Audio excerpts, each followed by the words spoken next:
so thankful. Again, I'm Lisa Haglund. We're so thankful to have you here today. Just to give you a little outline of how this will work is I'm going to speak for just a second. We're going to have our chaplain, Larry, open in prayer for us. He just graciously agreed, even though I asked him last minute. Occupational hazard, I think. Then we'll turn it over to Rodney. Rodney's going to talk to us a little bit about what he's doing, Heroes Wanted, what that means to him. Then we'll open up lunch. Everyone can grab their lunch, and once you're seated again, we'll open up the Q&A session for Rodney, so you can talk to him and ask questions. And we'll make sure we repeat those back on the microphone so everyone hears those. But we just want to welcome Rodney. He is an author. He's a veteran from the U.S. Air Force. He's a former assistant U.S. attorney. He's a White House fellow. He's the current vice president of community affairs for Chick-fil-A. And he's lived out his heroic calling to serve his community both in his career and in his personal life. As the vice president of community affairs at Chick-fil-A and as the executive director of the foundation. He's made it his mission to connect with communities and people and mission-driven events. And we're just so thankful to have him here. His bio is so long, I'll let him talk a little bit more because we couldn't do it justice. But we're just going to open up and call Larry up for just a minute, and then we'll welcome Rodney. Thank you, Larry. Let's pray together this afternoon. God, thank you for your love for us. Thank you for the freedoms that we are privileged to enjoy. Thank you for the stories and the testimonies of those who have served you, some that we heard this morning, and there are so many others. And we're just humbled, we're honored, and we want to continue to honor them. Just bless the message that will be coming and stir us up to be heroes in all the roles that we can play. And bless the food when we will eat and the hands that prepared it. We thank you for this time. In Jesus' name, amen. Good afternoon. Now, I know this is a raucous crowd, so we're going to try this one more time. Good afternoon. Good afternoon. Thank you all, and thank you, Pastor Larry. I appreciate prayer always. The one thing that you forgot was to pray over my Air Force Falcons as they are kicking off right now in another part of the state against West Point. And so we're going to pray that Air Force beats Army on this day. And so thank you. And I'm being told that right now it's 7-0 bad guys. But that's okay. It's a long game. So it is a pleasure to be with you all. I sincerely appreciate the opportunity. Lisa, thank you very much for inviting me. I don't see, where's Lisa? There she is. I'm looking, I was like, that's not Lisa. That's a Melissa, but not Lisa. And so thank you for the invitation. It's an honor to come here. Marion, thank you for allowing us the use of this space. And I am an attorney and I'm also a historian. Nerd, at least I'm not a historian by trade, but I love history. And I love history because I love biographies. And in many ways, biographies brought me to this point. I love biographies because I love thinking about how people lived their lives and the impact that people had on their lives and the lives of others on this country. It is tremendous. And so I think biographies are important. History is important. In my own life, I have studied biographies to learn more about leadership and to try and use it as a guidebook for leadership in my own life. Biographies truly did bring me here. I recall that when I was a younger child, I was speaking to a gentleman by the name of Dr. Benjamin Elijah Mays. Dr. Mays was the president of Morehouse College. Now, you may not know Dr. Mays, but you do know Dr. Martin Luther King. And Dr. Mays was Dr. Martin Luther King's mentor. He was the president when Dr. King was at Morehouse College in Atlanta, Georgia. He also was the president when my father, Reverend James Bullard, was at Morehouse College. And so when I was a young man, when I was a little boy, when I was 6 years old, my father put me on the phone with Dr. Mays. And Dr. Mays was at the end of his life. Dr. Mays at this point was in his 80s, and Dr. Mays was not actually here on this earth much longer after the conversation that he had with me. But the conversation when I was 6 is a conversation that I remember to this day. Dr. Mays said, Rodney, I want you to go off and get as much education as you can get. I want you to have great experiences. I want you to travel. But I want you to remember that those experiences, they aren't for you. And that the education, that's not for you. And that their travel, the things that you see, they aren't just for your edification. They're so you can go back and you can connect with somebody else, that you can uplift somebody else, so that you can take and pour into somebody else. And I never forgot that. And so fast forward, I went to the Air Force Academy, and I chose the Air Force Academy in part because of the long line of military heroes that this country has put out. And I thought about the leadership of a Patton and an Eisenhower. Thought about the leadership of a Spats, and I remember the poem High Flight that was recited earlier today. And I went to the Air Force Academy in search of leadership. And I got there, and the first thing they did was they yelled at me. And I went around another corner and they yelled at me again. And then finally I realized that this was their version of leadership, and that potentially this was not all it was cracked up to be. Now, I later learned at the Air Force Academy that it wasn't all about yelling, that it was about learning to be a follower so that you could be a good leader. Because at some point, we're always in the process of either following or leading. And as a follower, we learn what good leadership looks like, and we learn what bad leadership looks like. And both lessons are important lessons. And so at the Air Force Academy, I learned a lot about leadership. And I yearned to learn even more. Now, I left the Air Force Academy and I desperately wanted to be a lawyer. I had gone to the Air Force Academy for several reasons. One, it was a leadership institution. Two, we had a good football team that we never lost to an Army team. And three, they had my major. They had a pre-law major, and I wanted to be a lawyer. I aspired to be in courtrooms throughout this country. And so I was, in fact, on the mock trial team and the football team, and because we did well on the mock trial team, I went off to Duke Law School. And I graduated from Duke Law School, and I recall when I was graduating that I knew I was going back into the Air Force to practice law. And many of my friends, my compatriots, they were going to these big law firms, and they were making lots of money. And I thought to myself, I can't wait till I get out the Air Force. And so I was stationed in Biloxi, Mississippi, and that did not make my desire to get out the Air Force any less. And there in Biloxi, Mississippi, I remember I was preparing to try my first hearing. It wasn't even a legal case, it was a hearing. And it was a small hearing, it was a probable cause hearing. And it was U.S. v. Conklin. And I called all these witnesses because I was excited. I had done this in a mock trial fashion before. I had done this in where it was faux, but now this was real. And so I called maybe 12 witnesses. And I had my witnesses over in this room. And there was a little TV. It was technically color, but you've seen those TVs where they're just barely color. And so there was this little TV. It was about yay big, and it was sitting in the corner. And my witnesses were watching the TV as I was calling them one by one back and forth into the courtroom. And at some point, I called a witness, and the witness did not answer. Now, this is my first real hearing. This is my first real opportunity to be a real lawyer. And this witness is messing it up because this witness did not answer, and the judge is getting perturbed, and I'm getting even hotter. So I call for a recess, and I get up, and I storm into the room. And I call that witness's name once more. And I still didn't get an answer. And I called once more, and then everybody pointed towards that small, little, barely color TV in the corner.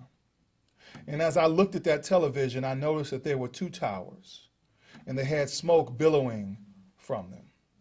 And that this clearly was New York City. And this was 9/11. Now, I had gone to the Air Force Academy because it was a good school.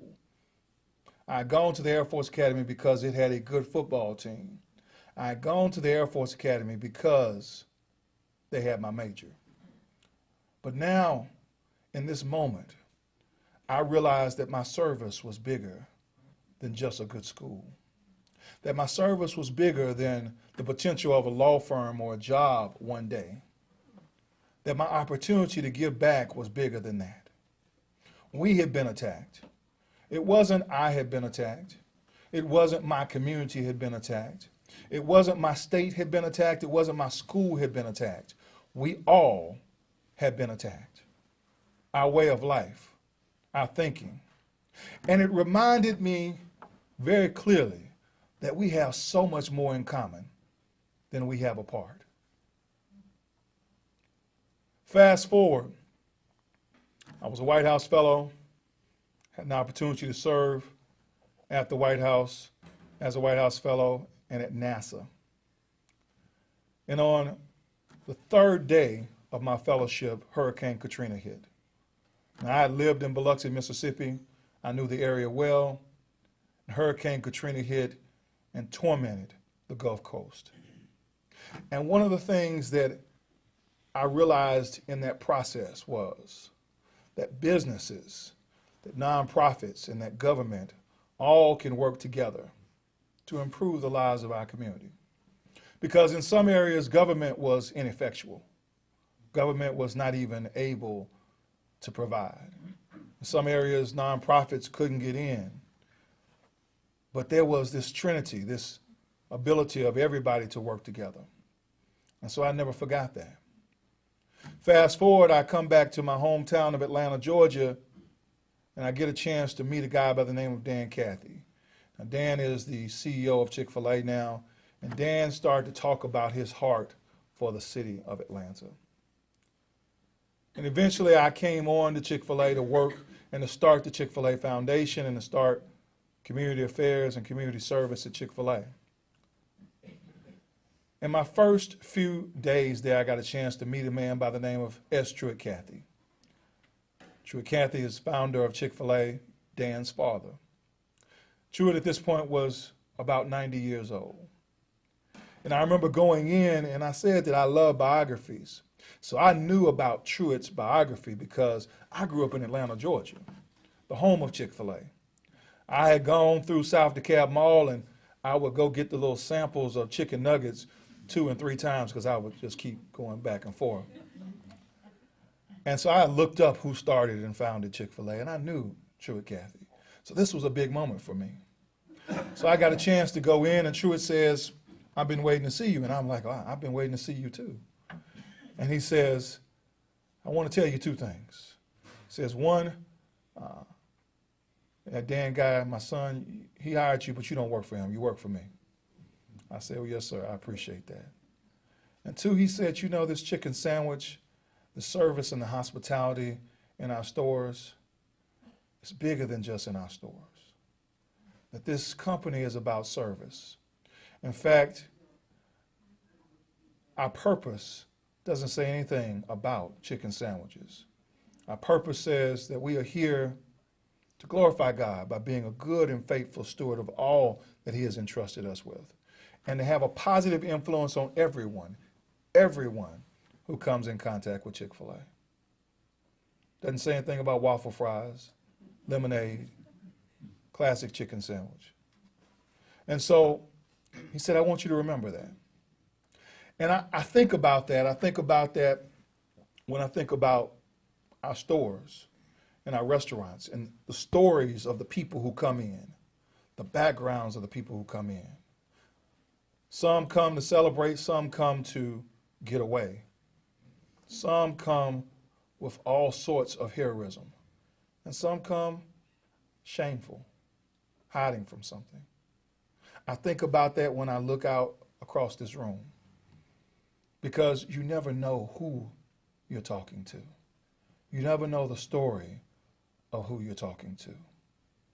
I thought about that as I listened to the panel this morning, that you had a gentleman who literally was on the beaches during World War II, during the invasion of Normandy. Uriel's story, his stories. These stories are the stories that make up the fabric of our country. Each and every one of you all, you are the shoulders that the next generation stands upon. Now, I think about this in closing. think about the story a friend of mine by the name of Dr. Gregory Ellison told me. Gregory is a professor of theology at the Emory School in Atlanta. It's the Candler School of Theology, and Gregory is a very erudite and intelligent fellow. And Gregory tells a story that when he was 6 years old, he looked up to his Aunt Dot. He said he had an Aunt Dot and she had a PhD, and so he looked up to her because she was smart and she was capable. And so he aspired to be like her. But at 6, he would ask her questions. And so he would quiz her, and she would always have a good response. So he said one day he asked her, he said, Aunt Dot, I got a big question for you. And Aunt Dot said, Greg, anything for you, just ask the question. And Greg says, no, it's a big question. And Aunt Dot says, just ask the question. And so Greg says, Aunt Dot, I want to know, how do you change the world? I see so much, even at the age of 6, that I feel is uncomfortable, is not right. How do you change the world? And so Aunt Dot had to think about that because it was a hard and difficult question. And so Aunt Dot responded back, I don't know, baby, how you change the world. I'll be honest with you. That's a big question.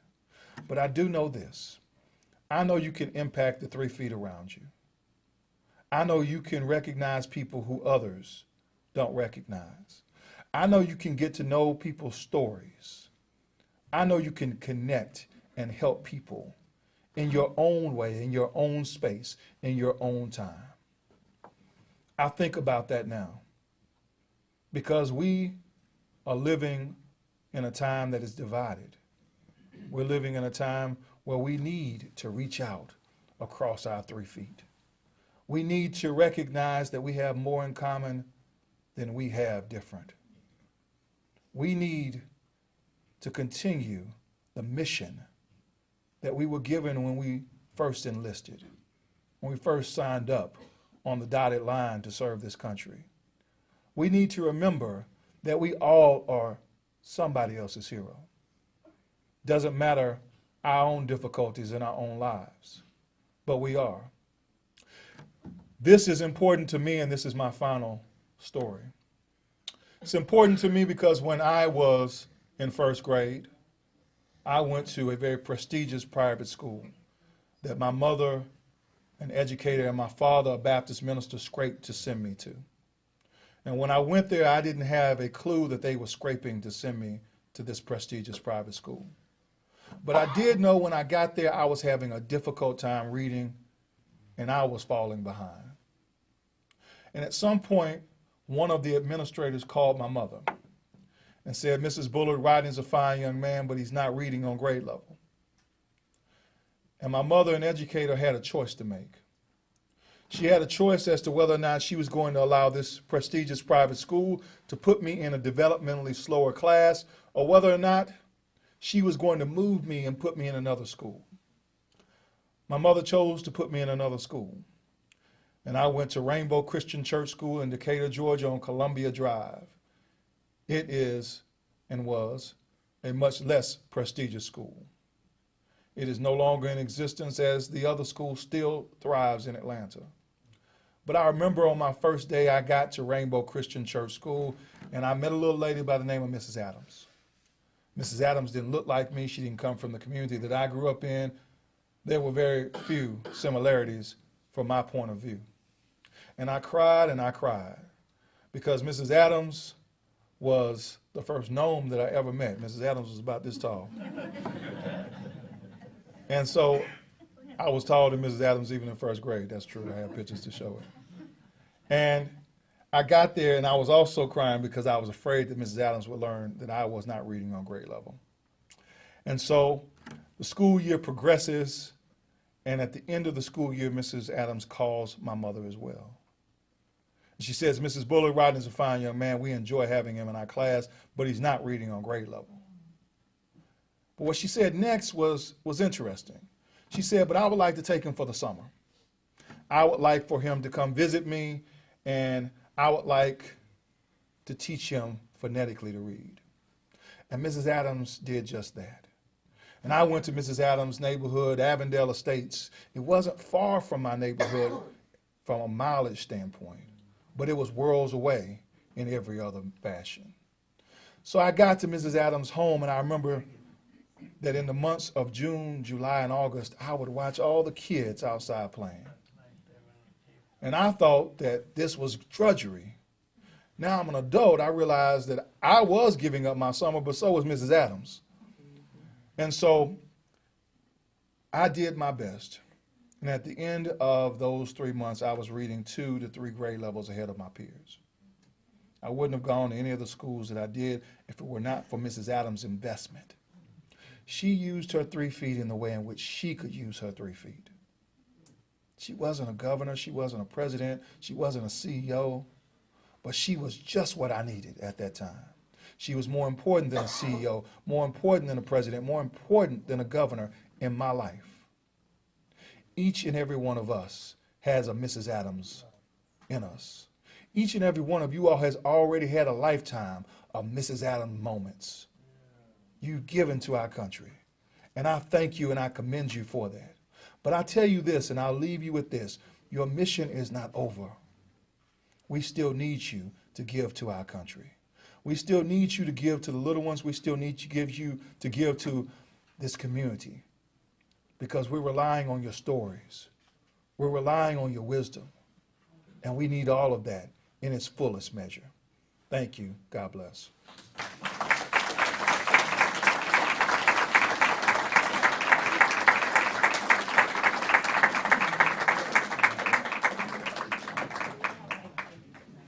I referenced the book Heroes Wanted, Why the World Needs You to Live Your Heart Out. It's a book that I wrote and released at the end of February this year, and have been all over speaking. I'm biased, but I believe that it is an impactful book, and so I would love for you all to get it. I know that Lisa said that she was ordering copies. You can get it on Amazon or Barnes & Noble. Heroes Wanted, as in help wanted, Rodney Bullard. And so by all means, I think, Lisa, Email me. or email Lisa as well. And so we're going to try and get some books to you all, or at least give you the opportunity to buy the book. So I would love that and appreciate it. So we have questions. I hope that we can. I think 2 things. One, I hope we return to a more civil discourse. I think one of the things that we can do is to tell stories like 9/11, to remember our common interest, and to talk about that openly. I think the second thing we can do is to raise up leaders that, in fact, talk about civil discourse. And the third thing I think we can do is to remind ourselves that this country has always had some manner of uncivil discourse.